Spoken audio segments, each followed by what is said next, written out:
Hello welcome back to my channel. നമ്മുടെ പുതിയ വീഡിയോയിലേക്ക് എല്ലാവർക്കും സ്വാഗതം. അപ്പോൾ ഇന്നത്തെ വീഡിയോ സ്റ്റിച്ചിങ് ആയിട്ടാണ് വന്നിട്ടുള്ളത്. കഴിഞ്ഞ വീഡിയോ നമ്മൾ ഇതിൻ്റെ കട്ടിങ് കാണിച്ചിട്ടുണ്ടായിരുന്നു. അപ്പോൾ കട്ടിങ് കാണാത്തവരുണ്ടെങ്കിൽ കണ്ടു നോക്കുക. ഞാൻ ലിങ്ക് താഴെ കൊടുക്കുക. ഞാൻ ഈ ഒരു വീഡിയോൻ്റെ തൊട്ട് മുന്നേ അപ്ലോഡ് ചെയ്തിട്ടുണ്ട് കേട്ടോ കട്ടിങ്. അപ്പോൾ ഇന്നത്തെ വീഡിയോയിൽ നമ്മൾ ഡീറ്റെയിൽ ആയിട്ടുള്ള സ്റ്റിച്ചിങ് ആണ് കാണിക്കുന്നത്. അപ്പോൾ വൈകാതെ വീഡിയോ സ്റ്റാർട്ട് ചെയ്യാം. വീഡിയോ സ്റ്റാർട്ട് ചെയ്യുന്നതിന് മുന്നേ എന്നും പറയുന്ന പോലെ നമ്മുടെ ചാനൽ ആദ്യമായിട്ട് ആരെങ്കിലും കാണുകയാണെങ്കിൽ ഒന്ന് സബ്സ്ക്രൈബ് ചെയ്ത് സപ്പോർട്ട് ചെയ്യണം. പിന്നെ നമ്മുടെ ചാനലിൽ ഒരുപാട് വീഡിയോസ് ഉണ്ട് കേട്ടോ. നിങ്ങൾക്ക് ഒഴിവുള്ള സമയത്ത് കയറി നോക്കിയിട്ട് നിങ്ങൾക്ക് ഇഷ്ടപ്പെടുകയാണെങ്കിൽ ഒന്ന് സബ്സ്ക്രൈബ് ചെയ്യാനും മറ്റുള്ളവർക്കായിട്ടൊന്ന് ഷെയർ ചെയ്ത് കൊടുക്കാനും ശ്രമിക്കണം. ഒരുപാട് വീഡിയോസ് ഉണ്ട്. സ്റ്റിച്ചിങ്ങിൻ്റെ മാത്രമല്ല, നമ്മൾ ഹെയർ അക്സസറീസിൻ്റെ ഒക്കെ ചെയ്തിട്ടുണ്ട്. അപ്പോൾ നമുക്ക് ഇന്നത്തെ ഈ ഒരു വീഡിയോ എങ്ങനെയാണെന്ന് നോക്കാം. എങ്ങനെയാണ് സ്റ്റിച്ച് ചെയ്യുക എന്നുള്ളതൊക്കെ നോക്കാം. അപ്പം ഞാനിവിടെ എടുത്തു വെച്ചിട്ടുണ്ട് കേട്ടോ. കട്ട് ചെയ്ത ആ ഒരു പീസുകൾ എടുത്തു വെച്ചിട്ടുണ്ട്. അപ്പോൾ ആദ്യം നമ്മൾ സ്റ്റിച്ച് ചെയ്യുന്നത് ഫ്രണ്ട് പോർഷനാണ്. അതിൻ്റെ നല്ല വശത്ത് വെച്ചിട്ട് നമ്മൾ ഈ ലൈനിങ് ഇതുപോലെ നിവർത്തിയിട്ട് കൊടുത്തിട്ട് നെക്കാണ് സ്റ്റിച്ച് ചെയ്തെടുക്കുന്നത്. അതായത് മെയിൻ ക്ലോത്തിൻ്റെ നല്ല വശം മീതേക്കാക്കിയിട്ട് കൊടുക്കുക. അതിൻ്റെ മീതെ ലൈനിങ് വെച്ചിട്ട് നെക്കും ആം ഹോളും സ്റ്റിച്ച് ചെയ്തെടുക്കണം. അപ്പോൾ ഇതിനകത്ത് നല്ല വശം മോശം വശം ഈ ഒരു ക്ലോത്തിന് ഇല്ലാത്തതുകൊണ്ട് കുഴപ്പമില്ല. ഇനി അങ്ങനെയുള്ളതാണെങ്കിൽ ശ്രദ്ധിച്ചിട്ട് വേണം സ്റ്റിച്ച് ചെയ്യാനായിട്ട് കേട്ടോ. അപ്പോൾ ആദ്യം ഞാൻ നെക്ക് സ്റ്റിച്ച് ചെയ്തെടുത്തിട്ടുണ്ട്. ഇനി ആം ഹോളും ഇതുപോലെ തന്നെ ഡബിൾ സ്റ്റിച്ച് കൊടുത്തെടുക്കാം. അപ്പോൾ ഇത് സ്റ്റിച്ച് ചെയ്തതിന് ശേഷം ആ ഒരു എഡ്ജ് വശങ്ങളുണ്ടല്ലോ, സ്റ്റിച്ചിന് പുറത്തേക്ക് നിൽക്കുന്ന ഭാഗം, ആ ഒരു ഭാഗങ്ങളൊക്കെ നമുക്ക് ഇതുപോലെ കട്ടിങ്സ് ഇട്ട് കൊടുക്കാം. അപ്പോൾ നല്ല രീതിക്ക് തന്നെ കട്ടിങ്സ് ഇട്ട് കൊടുത്താലാണിത് മറച്ചിടുമ്പോൾ നല്ല നീറ്റായിട്ട് വരുള്ളൂ. അപ്പോൾ ഇതുപോലെ ഞാൻ കട്ടിങ്സ് ഇട്ട് കൊടുക്കുന്നുണ്ട്. ഇനി ഇത് ഇതുപോലെ തന്നെ മാറ്റി വെക്കാം കേട്ടോ. അപ്പോൾ ഇതുപോലെ തന്നെ ഞാൻ അടുത്ത പീസും ചെയ്തെടുക്കുന്നുണ്ട്. അതിൽ ചെറിയ വ്യത്യാസങ്ങളുണ്ട്, അത് ഞാൻ എങ്ങനെയാണെന്ന് കാണിക്കാം. അപ്പോൾ കട്ടിങ് കണ്ടവർക്കറിയാം, ബാക്ക് പോർഷൻ 2 പീസായിട്ടാണ് നമ്മൾ കട്ട് ചെയ്ത് വെച്ചിട്ടുള്ളത്. അപ്പോൾ ലൈനിങ് കട്ട് ചെയ്യുമ്പോൾ അങ്ങനെ ചെയ്തിട്ടുണ്ടായിരുന്നില്ല. അപ്പോൾ ആദ്യം ലൈനിങ് ഒന്ന് സെപ്പറേറ്റ് ചെയ്തെടുക്കണം, സെൻറ്റർ പോർഷൻ ഒന്ന് കട്ട് ചെയ്തെടുക്കണം കേട്ടോ. അപ്പോൾ ഞാൻ ആദ്യം അതൊന്ന് കട്ട് ചെയ്തെടുക്കുന്നുണ്ട്. അപ്പോൾ ഈ ഒരു മെത്തേഡ് അറിയുന്ന ഒത്തിരി പേരൊക്കെ ഉണ്ടായിരിക്കും കേട്ടോ. അപ്പോൾ അറിയുന്നവരൊക്കെ ആണെങ്കിൽ സ്കിപ്പ് ചെയ്ത് പോവുക. അപ്പോൾ നമ്മൾ ആദ്യം തന്നെ എന്ത് ചെയ്യണമെന്ന് വെച്ച് കഴിഞ്ഞാൽ, ഈ ഒരു ക്ലോത്തിൻ്റെ 2 സൈഡിലും ഈ ലൈനിങ് ഇതുപോലെ നല്ല വശത്ത് വെച്ച് ഒന്ന് പിൻ ചെയ്ത് കൊടുക്കുന്നത് നല്ലതായിരിക്കും. കാരണം എന്താണെന്ന് വെച്ച് കഴിഞ്ഞാൽ, നമ്മൾ ഈ ഒരു പീസ് സെൻറ്റർ കട്ട് ചെയ്തിട്ടുള്ളത് കൊണ്ട് ഈ ഒരു വശങ്ങൾ തെറ്റിപ്പോകാൻ ചാൻസ് ഉണ്ട്. അപ്പോൾ തെറ്റിപ്പോയി കഴിഞ്ഞ് കഴിഞ്ഞാൽ നമ്മൾ മറച്ചിടുമ്പോൾ ചിലപ്പോൾ രണ്ടും ഒരു വശത്തേക്കാണ് വരിക. അപ്പോൾ അതുകൊണ്ട് തന്നെ ഏതെങ്കിലും ഒരു വശത്ത് പിൻ ചെയ്ത് വെക്കുക. ഒരു സൈഡ് നമ്മൾ സ്റ്റിച്ച് ചെയ്യാൻ എടുക്കുമല്ലോ, അപ്പോൾ അതുകൊണ്ട് കുഴപ്പമില്ല. അപ്പോൾ ഇതുപോലെ കറക്റ്റാക്കി വെക്കുക. നല്ല വശങ്ങൾ കറക്റ്റായിട്ട് വെച്ച് കൊടുക്കുക. അതിനുശേഷം അതിന് മീതെ ലൈനിങ് ഇതുപോലെ പിൻ ചെയ്ത് വെക്കുക. അതിൽ നിന്ന് ഒരെണ്ണം മാറ്റി വെച്ചിട്ട് നമുക്ക് സ്റ്റിച്ച് ചെയ്തെടുക്കാം കേട്ടോ. അപ്പം ഞാൻ ഈ ഒരു വശം എന്താണ് ഇത്രയും ഡീറ്റെയിൽ ആയിട്ട് പറയണതെന്ന് വെച്ച് കഴിഞ്ഞാൽ, നമ്മൾ ഈ ഒരു സെൻറ്റർ പോർഷൻ കട്ട് ചെയ്തിട്ടുണ്ടല്ലോ. അപ്പോൾ മെയിൻ ക്ലോത്തിൽ നമ്മൾ കട്ട് ചെയ്യല്ല ചെയ്തിട്ടുള്ളത്, കട്ടിങ്ങിൻ്റെ സമയത്ത് കുറച്ച് നീട്ടിയിട്ട് കൊടുത്തിട്ടാണ് കട്ട് ചെയ്തെടുത്തിട്ടുള്ളത്. അപ്പോൾ അത് തെറ്റിപ്പോവാൻ ചാൻസ് ഉണ്ട്. അപ്പോൾ അത് നമ്മൾ ഒന്ന് കറക്റ്റാക്കി വെച്ച് കൊടുക്കുക. അതിന് ശേഷം നമ്മൾ ഓരോ പീസായിട്ട് സ്റ്റിച്ച് ചെയ്തെടുത്താൽ മതി. ഇതല്ലാതെ ചിലപ്പോൾ നമ്മൾ സ്റ്റിച്ച് ചെയ്തതിന് ശേഷം ഒരു സൈഡ് തന്നെ വരും, 2 ഭാഗവും ഒരു സൈഡിലേക്ക്, അതായത് ബാക്ക് പോർഷനിൽ ലെഫ്റ്റും റൈറ്റും ഉണ്ടാവുമല്ലോ. അപ്പോൾ ഇങ്ങനെ ചെയ്ത് കൊടുത്തിട്ടില്ലെങ്കിൽ ചിലപ്പോൾ ഇത് നല്ല വശം പുറത്തേക്കാക്കി എടുക്കുമ്പോൾ ചിലപ്പോൾ രണ്ടും ഒന്നെങ്കിൽ ലെഫ്റ്റ് അല്ലെങ്കിൽ റൈറ്റ് ആയിട്ട് വരും. അപ്പോൾ ഇങ്ങനെ ചെയ്ത് നോക്കുമ്പോൾ തെറ്റാതിരിക്കാൻ വേണ്ടിയിട്ടാണ് കേട്ടോ അത്ര ക്ലിയർ ആയിട്ട് പറയണേ. അപ്പോൾ ഇത് നല്ല വശമുള്ളതാണെങ്കിൽ നമ്മൾ കറക്റ്റായിട്ട് കട്ട് ചെയ്യുമ്പോൾ നമുക്ക് തെറ്റില്ല. ഇപ്പോൾ ഒരേപോലത്തെ തുണികൾ എടുക്കുമ്പോൾ ഒന്ന് ശ്രദ്ധിച്ചിട്ട് വേണം ഇത് സ്റ്റിച്ച് ചെയ്യാനായിട്ട്. അപ്പോൾ ഇതുപോലെ ഞാൻ നേരത്തെ ചെയ്തില്ലേ ഫ്രണ്ട് പോർഷൻ, അതുപോലെ തന്നെ ആ ഒരു എഡ്ജ് വശങ്ങളൊക്കെ കട്ടിങ്സ് ഇട്ട് കൊടുത്തിട്ട് ഇതുപോലെ മറച്ചിട്ട് എടുത്തിട്ടുണ്ട്. ഇത് കറക്റ്റായിട്ട് തന്നെ വന്നിട്ടുണ്ട് കേട്ടോ. അപ്പോൾ ഇതുപോലെ ഞാൻ മറച്ചിട്ടെടുക്കുന്നുണ്ട്. ഇനി അടുത്തതായിട്ട് നമുക്ക് ഈ ഒരു ഹുക്ക് വയ്ക്കുന്ന ഭാഗം സ്റ്റിച്ച് ചെയ്തെടുക്കാം. അപ്പോൾ ഈ ഹുക്ക് വയ്ക്കുന്ന ഭാഗം എങ്ങനെയാണ് സ്റ്റിച്ച് ചെയ്യാന്ന് വെച്ച് കഴിഞ്ഞാൽ, ജസ്റ്റ് ഇതുപോലെ ഒന്ന് ഫോൾഡ് ചെയ്ത് കൊടുക്കുക മേൽവശം. അതുപോലെ തന്നെ നമ്മൾ എത്ര നീട്ടിയിട്ട് കൊടുത്തിട്ടുണ്ട് ക്ലോത്ത്, അതിനനുസരിച്ചിട്ട് അത് ഫോൾഡ് ചെയ്ത് കൊടുക്കുക. അപ്പോൾ ഇതിലാണ് ഞാൻ പറഞ്ഞത്, നമ്മൾ എക്സ്ട്രാ പീസൊന്നും ആഡ് ചെയ്യുന്നില്ല. ഈ ഒരു ക്ലോത്ത് വെച്ചിട്ട് തന്നെ നമുക്ക് സ്റ്റിച്ച് ചെയ്തിട്ട് നല്ല ഫിനിഷിങ്ങിൽ തന്നെ നമുക്ക് എടുക്കാനായിട്ട് പറ്റും. അപ്പോൾ അതെങ്ങനെയാണെന്ന് ഞാൻ കാണിക്കാം. അപ്പോൾ ഈ ഒരു സൈഡ് നമ്മൾ സ്റ്റിച്ച് ചെയ്തെടുത്തിട്ടുണ്ട്, അതായത് ഹുക്ക് തുന്നി പിടിപ്പിക്കുന്ന ഭാഗമാണ്. ഇത് നല്ല നീറ്റായിട്ട് തന്നെ നമുക്ക് കിട്ടിയിട്ടുണ്ട്. അത്യാവശ്യം കട്ടിക്ക് തന്നെയാണ് ആ ഒരു ക്ലോത്ത് നമ്മൾ മടക്കി കൊടുത്തിട്ടുള്ളത്. ഇനി അടുത്ത പീസ് നമ്മൾ ഇതുപോലെ തന്നെയാണ് സ്റ്റിച്ച് ചെയ്തെടുക്കുക. അപ്പോൾ നേരത്തെ ചെയ്ത പോലെ തന്നെ അതിൻ്റെ നല്ല വശം ഒന്ന് പുറത്തേക്കാക്കി എടുക്കാം. അപ്പോൾ ഇതുപോലെ പുറത്തേക്കാക്കി എടുത്തതിന് ശേഷം നേരത്തെ ചെയ്ത പോലെ തന്നെ ആ ഒരു എഡ്ജ് വശം ഉണ്ടല്ലോ, അതൊന്ന് കുറച്ച് വീതിക്ക് ഫോൾഡ് ചെയ്ത് കൊടുക്കുക. അതായത് നമ്മളിപ്പോൾ ആ ലൈനിങ്ങിൻ്റെ എൻഡിലേക്കാക്കിയിട്ട് ഉള്ളിലേക്കാണല്ലോ മടക്കി കൊടുത്തത്, അതുപോലെ ചെയ്തെടുക്കരുത്. പുറത്തേക്ക് കുറച്ച് നിൽക്കുന്ന പോലെ, ഒരു 1/2 ഇഞ്ച് പുറത്തേക്ക് ഫോൾഡ് ചെയ്ത് നിൽക്കുന്ന പോലെ മടക്കി സ്റ്റിച്ച് ചെയ്തെടുക്കുക. നമ്മൾ നോർമലി ചെയ്യുന്ന സെയിം മെത്തേഡ് തന്നെയാണ് കേട്ടോ. നമ്മൾ വേറെ ഒരു പീസ് വെക്കുമ്പോൾ കുറച്ച് പുറത്തേക്കാക്കി നിർത്തിയിട്ടല്ലേ സ്റ്റിച്ച് ചെയ്തെടുക്കുക. അപ്പോൾ അതുപോലെ തന്നെ ഈ ഒരു പീസും സ്റ്റിച്ച് ചെയ്തെടുക്കണം. അപ്പോൾ ഇതുപോലെ കിട്ടിയിട്ടുണ്ട്. ഇനി അതിൻ്റെ അടുത്ത വശം കൂടെ നമുക്കൊന്ന് പതിച്ചടിച്ചു കൊടുക്കാം. അപ്പോൾ നമ്മൾ നോർമൽ ടോപ്പുകളിലൊക്കെ ബാക്കിൽ ഹുക്ക് ഇട്ട് കൊടുക്കുന്ന ഈ തുന്നുന്ന ഭാഗം ഇതുപോലെ 2 സൈഡും ഒന്ന് പതിച്ചടിച്ച് കൊടുത്തിട്ടുണ്ടാവും. അപ്പോൾ അതുപോലെ തന്നെ നമുക്ക് ഈ ഒരു പീസും ചെയ്തെടുക്കാം കേട്ടോ. അപ്പോൾ ഇത് ഞാൻ ആദ്യമായിട്ട് കണ്ടുപിടിച്ചതൊന്നുമല്ല, കുറേ പേരൊക്കെ ഇങ്ങനെ ചെയ്യുന്നുണ്ടായിരിക്കും. അപ്പോൾ ചെയ്യാത്തവർക്കും അറിയാത്തവർക്കൊക്കെ അതൊരു പുതിയ അറിവാണല്ലോ, അതുകൊണ്ടാണ് കേട്ടോ നമ്മളിത് ഇങ്ങനെ ഡീറ്റെയിൽ ആയിട്ട് കാണിച്ച്. അപ്പോൾ ഇതുപോലെയാണ് ബാക്ക് പോർഷൻ വരിക. നല്ല നീറ്റായിട്ട് തന്നെ കിട്ടും. നമ്മൾ ഇതുപോലെ സ്റ്റിച്ച് ചെയ്തതാണോ ഒന്നും തോന്നില്ല കേട്ടോ, നല്ല ക്ലിയർ ആയിട്ട് തന്നെ കിട്ടും. ഇനി അടുത്തതായിട്ട് ഷോൾഡർ ഒന്ന് ജോയിൻ്റ് ഇട്ട് കൊടുക്കണം. അപ്പോൾ ഷോൾഡർ ജോയിൻ്റ് ചെയ്യാനായിട്ട് ലൈനിങ് വശമാണ് മീതേക്ക് വെച്ചിട്ടുള്ളത്. അതിനുശേഷം ബാക്ക് പോർഷൻ സ്റ്റിച്ച് ചെയ്തിട്ടുള്ളതിൻ്റെ ലൈനിങ് വശം ഇതുപോലെ മീതേക്കാക്കി വെക്കുക. രണ്ടിൻ്റെയും ലൈനിങ് വശം നമ്മുടെ ഫേസിക്ക് വരുന്ന പോലെ വെക്കുക. അതിനുശേഷം അടിയിലെ പീസിൻ്റെ ലൈനിങ് ഇതുപോലെ ഓപ്പൺ ചെയ്ത് കൊടുത്തിട്ട് ഷോൾഡറിൻ്റെ ആ ഒരു പോയിന്റിലൂടെ നമുക്ക് ബാക്ക് പോർഷനിൻ്റെ ഷോൾഡർ ഇതുപോലെ കയറ്റി കൊടുക്കാം. അപ്പോൾ ഇതും നമ്മുടെ വീഡിയോസിൽ ഒരുപാട് കാണിച്ചിട്ടുണ്ട്. അപ്പോൾ ഇതുപോലെ കറക്റ്റായിട്ട് അതിൻ്റെ ഉള്ളിൽ കൂടെ ജസ്റ്റ് കൈ വെച്ചിട്ടൊന്ന് വലിച്ചാൽ മതി കേട്ടോ. അപ്പോൾ കറക്റ്റായിട്ട് തന്നെ വരും. അപ്പോൾ അത് ഇതുപോലെ ഓപ്പൺ ചെയ്ത് നോക്കുമ്പോൾ എന്താണെന്ന് വെച്ച് കഴിഞ്ഞാൽ കറക്റ്റായിട്ട് നമ്മൾ ഇട്ട് കൊടുത്തിട്ടുണ്ടെങ്കിൽ ഈ ഒരു 2 സൈഡ് ലൈനിങ്ങും ഒരു സൈഡ് 2 മെയിൻ ക്ലോത്താണ് വന്നിട്ടുണ്ടാവുക. അപ്പോൾ ഇത് കറക്റ്റാണോ എന്ന് നോക്കിയാൽ മതി. നിങ്ങൾ ഈ ഒരു ലൈനിങ് പോർഷൻ്റെ ഉള്ളിൽ കൂടെ കറക്റ്റായിട്ട് ഈ ഒരു പീസ് ഇട്ട് കൊടുത്തതിന് ശേഷം ജസ്റ്റ് ഒന്ന് നോക്കുക, ഒരു സൈഡ് 2 ലൈനിങ്ങും 2 മെയിൻ ക്ലോത്തും അല്ലേ എന്നുള്ളത്. അത് ഉറപ്പ് വരുത്തിയിട്ട് വേണം സ്റ്റിച്ച് ചെയ്യാനായിട്ട് കേട്ടോ. അപ്പോൾ ഇതുപോലെ നമ്മൾ ഈ ഒരു ലൈനിങ്ങിൻ്റെ ഉള്ളിൽ കൂടെ കയറ്റി കൊടുത്തിട്ടുണ്ട്. അപ്പോൾ ചെറിയൊരു പണി കിട്ടിയിട്ടു. അതിൻ്റെ ഇടയിൽ നൂല് പൊട്ടിപ്പോയി.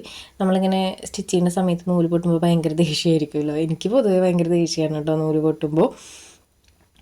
അത് നമ്മൾ അർജൻറ്റായിട്ട് തിരക്ക് പിടിച്ചിട്ടൊക്കെ സ്റ്റിച്ച് ചെയ്യാതിരിക്കുന്ന സമയത്താണ് കൂടുതലും ഉണ്ടാവുക. അപ്പോൾ ഇതുപോലെ നമ്മൾ ഡബിൾ സ്റ്റിച്ച് കൊടുത്തെടുത്തിട്ടുണ്ട്. അപ്പോൾ അടുത്ത ഷോൾഡറും ഇതുപോലെ തന്നെ കയറ്റി കൊടുത്ത് സ്റ്റിച്ച് ചെയ്തെടുക്കുന്നുണ്ട് കേട്ടോ. ഡബിൾ സ്റ്റിച്ച് കൊടുത്തെടുക്കുക. അപ്പോൾ 2 ഷോൾഡർ നമ്മൾ ജോയിൻ്റ് ഇട്ട് കൊടുത്തിട്ടുണ്ട്. ഇനി ഓപ്പൺ ചെയ്തിട്ട് നോക്കാം. അപ്പോൾ ഞാൻ കാണിക്കാം കേട്ടോ എങ്ങനെയാണെന്നുള്ളത്. കണ്ടോ, നല്ല നീറ്റായിട്ട് നല്ല പെർഫെക്റ്റായിട്ട് നമുക്ക് ഷോൾഡർ ജോയിൻ്റായി കിട്ടിയിട്ടുണ്ട്. നല്ല നീറ്റായിട്ട് തന്നെ കിട്ടിയിട്ടുണ്ട് കേട്ടോ. കണ്ടോ, നല്ല പെർഫെക്റ്റായിട്ട് തന്നെ കിട്ടിയിട്ടുണ്ട്. അപ്പോൾ ഇങ്ങനെ സ്റ്റിച്ച് ചെയ്തെടുക്കുമ്പോൾ നല്ല വൃത്തിക്ക് നിൽക്കും കേട്ടോ. ഉൾവശം അതുപോലെ പുറമേയും നല്ല വൃത്തിക്ക് നിൽക്കും ഷോൾഡറൊക്കെ. അപ്പോൾ നല്ല നീറ്റായിട്ട് കിട്ടിയിട്ടുണ്ട്. ഇനി അടുത്തതായിട്ട് നമുക്ക് ഇതിൻ്റെ സൈഡൊക്കെ ഒന്ന് പതിച്ചടിച്ച് കൊടുക്കാം. അതായത് ആം ഹോളും നെക്കൊക്കെ ഒന്ന് പതിച്ചടിച്ച് കൊടുക്കാം. അപ്പോൾ ഇത് ചെയ്തെടുക്കണം നിർബന്ധമില്ല, ജസ്റ്റ് ഒന്ന് അയൺ ചെയ്തെടുത്താലും കുഴപ്പമില്ല. പിന്നെ ഇതെല്ലാം നമ്മുടെ ഇഷ്ടമാണ് കേട്ടോ. നമുക്ക് എങ്ങനെയാണ് സ്റ്റിച്ചിങ്ങിന് ഭംഗി തോന്നണമെന്ന് വെച്ച് കഴിഞ്ഞാൽ അതുപോലെ ചെയ്തെടുത്താൽ മതി. അപ്പോൾ ഇതിൻ്റെ കൈയും അതുപോലെ നെക്കൊക്കെ ഒന്ന് അടിച്ചു കൊടുത്താൽ എൻ്റെ ഒരു ഇതിൽ നല്ലതാണ്. ഞാൻ അങ്ങനെയാണ് ചെയ്ത് കൊടുക്കാറ്. അപ്പോൾ ഞാനിവിടെ എല്ലാം പതിച്ചടിച്ച് കൊടുത്തിട്ടുണ്ട് കണ്ടോ. നെക്കും അതുപോലെ ആം ഹോളൊക്കെ പതിച്ചടിച്ച് കൊടുത്തിട്ടുണ്ട്. നല്ല പെർഫെക്റ്റായിട്ട് തന്നെ നമ്മൾ ഈ ഒരു ബ്ലൗസിൻ്റെ ഈ ഒരു പാർട്ട് നമ്മൾ സ്റ്റിച്ച് ചെയ്തെടുത്തിട്ടുണ്ട്. ഇനി അടുത്തതായിട്ട് സ്ലീവാണ് വരണേ. ഈ സ്ലീവ് നമ്മൾ മുന്നേ നമ്മുടെ ചാനലിൽ ഒരുപാട് കാണിച്ചിട്ടുണ്ട്. എനിക്കിപ്പോഴും ഓർഡർ വരുന്നത് ഇങ്ങനത്തെ സ്ലീവുകളാണ് കേട്ടോ. അതുകൊണ്ടാണ് ഞാൻ കുറേ ഒന്നും വീഡിയോസ് എടുക്കാത്തത്. പിന്നെ ഇത് ഏജും വ്യത്യാസമുണ്ട്. ഈ ഒരു മെത്തേഡും സ്റ്റിച്ചിങ് കാണിക്കാമെന്ന് വിചാരിച്ചിട്ടാണ് കേട്ടോ അപ്പോൾ ഒരു വീഡിയോ ആയിട്ട് എടുത്തത്. അപ്പോൾ ആദ്യം ഞാൻ ഈ പീസുകൾ തമ്മിലൊക്കെ ഒന്ന് ജോയിൻ്റ് ഇട്ട് കൊടുത്തിട്ടുണ്ട്. ഇനി അതിൻ്റെ അരികുവശം നമുക്ക് ഇതുപോലെ ഫോൾഡ് ചെയ്ത് കൊടുത്ത് സ്റ്റിച്ച് ചെയ്തെടുക്കാം. കണ്ടോ, ഇതുപോലെ എൻഡ് വരെ 2 സൈഡും ഈ വീഡിയോയിൽ കാണുന്ന പോലെ 2 സൈഡും ഉൾവശത്തേക്ക് ഫോൾഡ് ചെയ്ത് കൊടുത്തിട്ട് ഒന്ന് എൻഡ് വരെ സ്റ്റിച്ച് ചെയ്തെടുക്കാം. അപ്പോൾ ഇത് നമ്മളിപ്പോൾ ബ്ലൗസിൻ്റെ സെയിം മെറ്റീരിയലാണല്ലോ സ്ലീവിനായിട്ട് വെക്കുന്നത്. അപ്പോൾ ഇതല്ലാതെ സ്കേർട്ടിൻ്റെ മെറ്റീരിയലൊക്കെ വെച്ച് കഴിഞ്ഞാൽ ഭംഗിയുണ്ടായിരിക്കും കേട്ടോ. ഞാൻ ബ്രൊക്കേഡൊക്കെ ചെയ്യുമ്പോൾ അങ്ങനെ ചെയ്യാറുണ്ട്. പിന്നെ കളർ ഫെയ്ഡ് വരാത്ത തുണികൾ നോക്കിയിട്ട് വേണം നമ്മളങ്ങനെ ചെയ്തെടുക്കാൻ. ഇനി അടുത്ത സൈഡ് നമ്മൾ ഇതുപോലെ തന്നെ ഫോൾഡ് ചെയ്ത് കൊടുത്ത് സ്റ്റിച്ച് ചെയ്തെടുക്കുന്നുണ്ട്. അപ്പോൾ 2 സൈഡും ഇതുപോലെ സ്റ്റിച്ച് ചെയ്തെടുത്തിട്ട് ഞാനൊന്ന് സെൻറ്റർ കട്ട് ചെയ്ത് മാറ്റുന്നുണ്ട് കേട്ടോ. അത് 2 സ്ലീവിനും വേണമല്ലോ. അപ്പോൾ അതുകൊണ്ടൊന്ന് സെൻറ്റർ കട്ട് ചെയ്തെടുത്തിട്ടുണ്ട്. അപ്പോൾ 2 സൈഡിൽ ഒരുപോലെ വരാനാണ് നമ്മളിപ്പോൾ 3 പീസ് ജോയിൻ്റ് ഇട്ടതിന് ശേഷം സെൻറ്റർ കട്ട് ചെയ്തെടുത്തത്. അപ്പോൾ അത്രയൊന്നും നമുക്ക് ആവശ്യം വരില്ല പ്ലീറ്റ് ഇടുമ്പോൾ. ഞാൻ കുറച്ച് തിക്കിലാണ് ഇടുന്നത്, അതുകൊണ്ട് ഞാൻ കുറച്ച് കൂടുതൽ എടുത്തതാണ് കേട്ടോ. ഇനി നമുക്ക് ആം ഹോളിൻ്റെ താഴേക്ക് ഇപ്പോൾ ഈ വീഡിയോയിൽ കാണുന്ന പോലെ താഴേക്ക് ഒരു 1/2 ഇഞ്ച് ഇറക്കിയിട്ട് ഞാനൊന്ന് വരച്ചു കൊടുത്തിട്ടുണ്ട്. ഇനി ആ ലൈനിൽ കൂടെയാണ് നമ്മൾ ഈ സ്ലീവ് വയ്ക്കുന്നത്. അപ്പോൾ ആ ഒരു കറക്റ്റ് ലൈനിൽ കൂടെ ഒന്ന് സ്റ്റിച്ച് ചെയ്തെടുക്കുക. അപ്പോൾ ഇതിൻ്റെ എഡ്ജ് വശം ഉണ്ടല്ലോ, അതൊന്ന് ഒരു 1.5 ഇഞ്ച് ഗ്യാപ്പ് ഇടും, അതായത് പ്ലെയിൻ ആയിട്ട് ഇട്ടാൽ മതി. അതിനുശേഷം ബാലൻസ് വരുന്ന ഭാഗങ്ങളാണ് നമ്മൾ പ്ലീറ്റ് ഇട്ടിട്ട് സ്റ്റിച്ച് ചെയ്തെടുക്കേണ്ടത്. അപ്പോൾ ഇതുപോലെ ചെറിയ ചെറിയ പ്ലീറ്റുകൾ ഇട്ട് കൊടുക്കുക. പിന്നെ ഈ ഒരു സ്ലീവ് ചെയ്യുമ്പോൾ നമുക്ക് വേറെ പ്ലീറ്റ് ഇട്ടിട്ട് ഇതിനകത്ത് ആഡ് ചെയ്യണമെങ്കിൽ ചെയ്യാം, അല്ലെങ്കിൽ ഇതുപോലെ ഞാൻ ചെയ്യുന്ന പോലെ തന്നെ ഒരുമിച്ച് പ്ലീറ്റ് ഇട്ട് കൊടുക്കണമെങ്കിൽ കൊടുക്കുക കേട്ടോ. 2 ചെയ്താലും കുഴപ്പമില്ല. കുറച്ചുകൂടി നല്ലത് ഞാനിപ്പോൾ ചെയ്യുന്ന മെത്തേഡാണ്. നമ്മൾ വേറെ പ്ലീറ്റ് ഇട്ടിട്ട് ഇതിനകത്ത് ആഡ് ചെയ്യുമ്പോൾ അതിനകത്ത് ഇതിനകത്ത് കുറേ സ്റ്റിച്ച് വരാൻ ചാൻസ് ഉണ്ട്. അപ്പോൾ 2 സ്റ്റിച്ച് ഇങ്ങനെ കാണുമ്പോൾ അതൊരു വൃത്തികേടല്ലേ. അപ്പോൾ അങ്ങനെ ഇല്ലാതിരിക്കാൻ വേണ്ടിയിട്ട് നമ്മളിതുപോലെ ഒരുമിച്ച് പ്ലീറ്റ് ഇട്ട് കൊടുക്കുകയായിരിക്കും നല്ലത്. അപ്പം ഞാൻ എൻ്റെ കയ്യിലുള്ള ക്ലോത്ത് ഒരുവിധമൊക്കെ അതിനകത്ത് പ്ലീറ്റ് ഇട്ടിട്ട് ഒന്ന് ഫില്ല് ചെയ്തെടുക്കുന്നുണ്ട് കേട്ടോ. അത് എന്തായാലും ലെങ്ത്തിൽ കുറച്ച് വ്യത്യാസം ഉണ്ടായിരിക്കും, കുറച്ച് ബാക്കി വരും. ഈ ഒരു ചെറിയ പ്ലീറ്റ് ഇട്ട് കൊടുക്കുമ്പോൾ നമുക്ക് അത്യാവശ്യം ക്ലോത്ത് വേണ്ടി വരും. അപ്പോൾ അതുകൊണ്ട് തന്നെ കുറച്ച് നീളത്തിൽ കട്ട് ചെയ്തെടുക്കുക. പിന്നെ നമ്മൾ ആം ഹോളിൻ്റെ ആ ഒരു സൈസില്ലേ, നമ്മളിപ്പോൾ വരച്ചു കൊടുത്തിട്ടുള്ള ആ ഒരു ലൈൻ, അതിൻ്റെ അളവെടുത്തിട്ട് അതിൻ്റെ ഒരു 3 ഇരട്ടി ക്ലോത്ത് എടുക്കുകയാണെങ്കിൽ ഇതിനകത്ത് കറക്റ്റായിട്ട് പ്ലേറ്റ് ഇടാനായിട്ട് പറ്റും. അപ്പം ഞാൻ അങ്ങനെ നോക്കിയിട്ടില്ല കേട്ടോ. ഞാൻ എൻ്റെ കയ്യിലുള്ളത് ഒരു 2-3 പീസ് എടുത്തിട്ട് ജോയിൻ്റ് ഇട്ട് സ്റ്റിച്ച് ചെയ്യാണ് ചെയ്തിട്ടുള്ളത്. അപ്പോൾ ഇതുപോലെയാണ് പ്ലീറ്റ് വന്നിട്ടുള്ളത്. ഇനി അടുത്ത പ്ലീറ്റും നമുക്കിതുപോലെ തന്നെ ചെയ്തെടുക്കാം. അതിന് ഞാൻ വീണ്ടും കാണിക്കണില്ല കേട്ടോ. ഇപ്പോൾ ചെയ്ത സെയിം മെത്തേഡിൽ തന്നെ 2 പ്ലീറ്റും ചെയ്തെടുത്തിട്ടുണ്ട്. നെക്സ്റ്റ് നമുക്ക് ചെയ്യാനുള്ളത് ഇതിൻ്റെ അടിവശം മടക്കി സ്റ്റിച്ച് ചെയ്യലാണ് കേട്ടോ. അപ്പോൾ ആദ്യം തന്നെ ലെങ്ത്ത് ഒന്ന് നോക്കണം. അപ്പോൾ ഞാനിങ്ങനെയാണ് ലെങ്ത്ത് നോക്കാറ്. നമ്മളിതിൻ്റെ മോശം വശം ഒന്ന് ഇതുപോലെ നിവർത്തിയിട്ട് കൊടുക്കുക. അതിനുശേഷം നമ്മൾ ഈ ഒരു ഷോൾഡറിൻ്റെ പോയിന്റിൽ നിന്ന് നമുക്ക് എത്ര ലെങ്ത്ത് വേണമെന്നുള്ളത് ആദ്യം തന്നെ മാർക്ക് ചെയ്ത് കൊടുക്കുക. അപ്പോൾ ഇതൊക്കെ ചെറിയ ചെറിയ കാര്യങ്ങളാണ് കേട്ടോ, ഞാൻ ജസ്റ്റ് പറഞ്ഞു എന്നേ ഉള്ളൂ. അതിനുശേഷം നമ്മൾ ഈ ഒരു 2 ലൈനും തമ്മിൽ ഇതുപോലെ ജോയിൻ്റ് ഇട്ട് കൊടുക്കുന്നുണ്ട്. അപ്പോൾ കറക്റ്റ് അളവ് കിട്ടാൻ വേണ്ടിയിട്ടാണ് കേട്ടോ ഇങ്ങനെ ചെയ്തെടുക്കുന്നത്. ഇനി നമുക്ക് ഈ ഒരു അളവിലേക്ക് ഇതുപോലെ ഫോൾഡ് ചെയ്ത് കൊടുത്തിട്ട് സ്റ്റിച്ച് ചെയ്തെടുക്കാം. ഒരു ക്രോപ്പ് ടോപ്പാണ് കേട്ടോ നമ്മൾ ചെയ്തെടുക്കുന്നത്, സ്ലിറ്റ് വരുന്നില്ല. ഇനി ഈ ഒരു ഫോൾഡ് ചെയ്ത വശത്ത് ഇതുപോലെ സ്റ്റിച്ച് ചെയ്ത് കൊടുക്കുക. ഇങ്ങനെ നിങ്ങൾ ചെയ്യാറില്ലെങ്കിൽ ഒന്ന് ട്രൈ ചെയ്ത് നോക്കൂ കേട്ടോ. നല്ല നീറ്റായിട്ടും നല്ല പെർഫെക്റ്റ് ആയിട്ട് തന്നെ വരും. ചെയ്ത് നോക്കിയിട്ട് നിങ്ങൾ അഭിപ്രായങ്ങളൊക്കെ ഒന്ന് കമൻറ്റ് ചെയ്തോളൂ. അറിയാത്തവർക്ക് വേണ്ടിയിട്ടാണ് കേട്ടോ പറയുന്നത്. ഇനി അടുത്തതായിട്ട് ഇതിൻ്റെ അടുത്ത വശം നമുക്ക് ഇതേപോലെ നല്ല വശത്തേക്ക് ഒന്ന് ഫോൾഡ് ചെയ്ത് കൊടുക്കാം. ഇപ്പോൾ നമ്മൾ സ്റ്റിച്ച് ചെയ്തിട്ടുണ്ടല്ലോ ഫ്രണ്ട് പോർഷൻ്റെ ലെങ്ത്ത്, ആ ലെങ്ത്ത് വെച്ചിട്ട് നമുക്ക് ബാക്ക് പോർഷൻ മാർക്ക് ചെയ്ത് കൊടുക്കണം. ഇതുപോലെ വെച്ച് കൊടുക്കുക, വീഡിയോയിൽ കാണുന്ന പോലെ വെച്ച് കൊടുക്കുക. അതിനുശേഷം അതിൻ്റെ ലെങ്ത്ത് ജസ്റ്റ് ഇതുപോലെ ഒന്ന് മാർക്ക് ചെയ്താൽ മതി. ഇനി നമ്മൾ ലെങ്ത്ത് വൈസ് മാർക്ക് ചെയ്യേണ്ട, അതായത് കറക്റ്റ് അളവ് നോക്കിയിട്ട് മാർക്ക് ചെയ്യണമെന്നില്ല. ജസ്റ്റ് ഇതുപോലെ ഒന്ന് മാർക്ക് ചെയ്ത് കൊടുത്തിട്ട് ഈ ഒരു അളവിലേക്ക് നേരത്തെ ചെയ്ത പോലെ തന്നെ ഫോൾഡ് ചെയ്ത് സ്റ്റിച്ച് ചെയ്തെടുക്കുക. അപ്പം ഇങ്ങനെ ചെയ്യുമ്പോഴുള്ള ഗുണം എന്താണെന്ന് വെച്ച് കഴിഞ്ഞാൽ നമുക്ക് സൈഡിൽ വ്യത്യാസങ്ങളൊന്നും വരില്ല. ഫോൾഡ് ചെയ്ത് സ്റ്റിച്ച് ചെയ്ത് കഴിഞ്ഞ് കഴിഞ്ഞാൽ നല്ല നീറ്റായിട്ട് തന്നെ സൈഡ് ജോയിൻ ചെയ്യുമ്പോൾ എഡ്ജുകൾ കൂടുതലോ കുറവോ അങ്ങനെയൊന്നും നിൽക്കില്ല കേട്ടോ, നല്ല നീറ്റായിട്ട് തന്നെ വരും. അപ്പം അടുത്ത സൈഡ് നമ്മൾ ഇതുപോലെ തന്നെയാണ് കേട്ടോ ചെയ്തെടുക്കുന്നത്. കറക്റ്റ് അളവിലൊന്ന് ഫോൾഡ് ചെയ്ത് കൊടുക്കുന്നുണ്ട്. അപ്പോൾ ആ ഫോൾഡ് നോക്കിയിട്ട്, അതായത് നമ്മൾ കൊടുത്തിട്ടുള്ള വര നോക്കിയിട്ട് വേണം ഇത് ഫോൾഡ് ചെയ്തെടുക്കാനായിട്ട്. അപ്പോൾ ഇതുപോലെ സ്റ്റിച്ച് ചെയ്തെടുത്തിട്ടുണ്ട്. നെക്സ്റ്റ് നമുക്ക് സൈഡ് ജോയിൻ്റ് ഇട്ട് എടുക്കാം. 2 സൈഡും ജോയിൻ്റ് ഇട്ട് എടുക്കണം. അപ്പോൾ നല്ല നീറ്റായിട്ട് തന്നെ കിട്ടിയിട്ടുണ്ട്. ഇനി സൈഡ് ജോയിൻ്റ് ഇട്ട് എടുക്കുക. അപ്പോൾ സൈഡ് ജോയിൻ്റ് ഇട്ട് എടുക്കുമ്പോൾ ഞാൻ എല്ലാ വീഡിയോസിലും പറയാറുണ്ട്, ആദ്യം റഫായിട്ടൊന്ന് സ്റ്റിച്ച് ചെയ്തെടുത്തതിന് ശേഷം പിന്നെ നമ്മൾ ഷേപ്പ് നോക്കിയിട്ട് സ്റ്റിച്ച് ചെയ്തെടുക്കണം കേട്ടോ. നമ്മൾ എത്ര സൈഡിൽ 2 ഇഞ്ച് കൊടുത്തു എന്ന് പറഞ്ഞാലും 1 ഇഞ്ച് കൊടുത്തെന്ന് പറഞ്ഞാലും ആ ഒരു അളവ് കീപ്പ് ചെയ്ത് സൈഡ് സ്റ്റിച്ച് ചെയ്യരുത്. റഫായി സ്റ്റിച്ച് ചെയ്തതിന് ശേഷം മെഷർമെൻറ്റുകളൊന്ന് അളന്ന് നോക്കുക.